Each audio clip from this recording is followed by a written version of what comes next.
যে বাজারটা দেখে সবাই বলে হ্যাঁ মাহফুজুর রহমান নন একটি বাজার উপহার দিয়েছেন, যে খাবার কেনার আগে বাজারটা দেখিয়েছি। আমি বলবো যে কোনো কাজ একেবারে পাকাপুক্ত প্ল্যান করে করুন, যে কাজটা জন 25, 30, 50 বছরে ওই কাজটা জন হাত দেওয়া না লাগে। প্রতি বছরে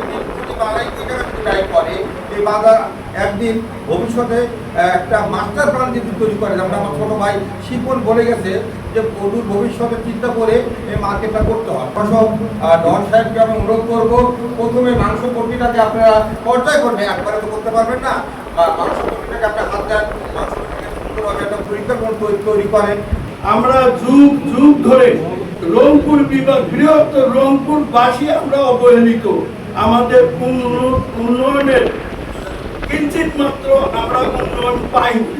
এর মূলত কারণ হচ্ছে যে আমরা ওই বাহে শব্দটা ব্যবহার করে আমরা ওইটার উপরেই বিশদভাবে আমাদের মতামত প্রকাশ করি। সিটি কর্পোরেশনের স্বল্প মেয়াদে যে সমস্যাগুলো আছে এই সমস্যাগুলো আমি দ্রুত সমাধান করে দেব। তারপরে আপনারা যদি আমাকে সহযোগিতা করেন, আমি আর্কিটেক্ট ডিজাইনার আমি নিয়ে আসব, আপনাদের সঙ্গে নিয়েই আমি এই সিটি মার্কেটটি ড্রোন সার্ভে করাবো। ড্রোন সার্ভে করার পরে আপনাদের প্রতিনিধি দিবেন, আপনাদের প্রতিনিধিকে আমি সেই প্রজেক্টটি দেখাবো।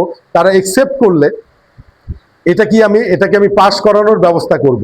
ততদিন আমি যদি প্রশাসক হিসেবে এখানে থাকতে নাও পারি, তারপরে আমার যে চেয়ারে যে আসবে আপনারা গিয়ে তাকে বলবেন এই বিগত প্রশাসকের সময় আমরা এই কাজটা করেছি, আপনি আসছেন এই কাজটা আমাদেরকে এখন করে দেন।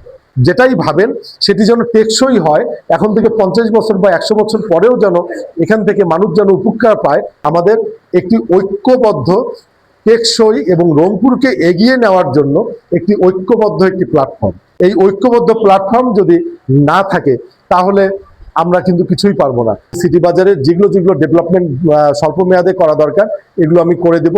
বাকিটা আমি যে কথাগুলো বললাম একটু সুদূর প্রসারী চিন্তা করে একটু যৌক্তিক সময় লাগবে, একটু যৌক্তিক সময় নিয়ে আমরা বাকি কাজগুলো ওইভাবে করবো। আমাদের রংপুর অবহেলিত একটাই কারণ, আমি 1971 সাল থেকে দেখে আসতেছি আমরা কোনো পৌরসভার চেয়ারম্যান, মেয়র কোনো আমরা সরকারি দলে পাইনি। সকলকে ধন্যবাদ জানাই আজকে আমাদের সেখানে সবচেয়ে বেশি। আসসালামু আলাইকুম।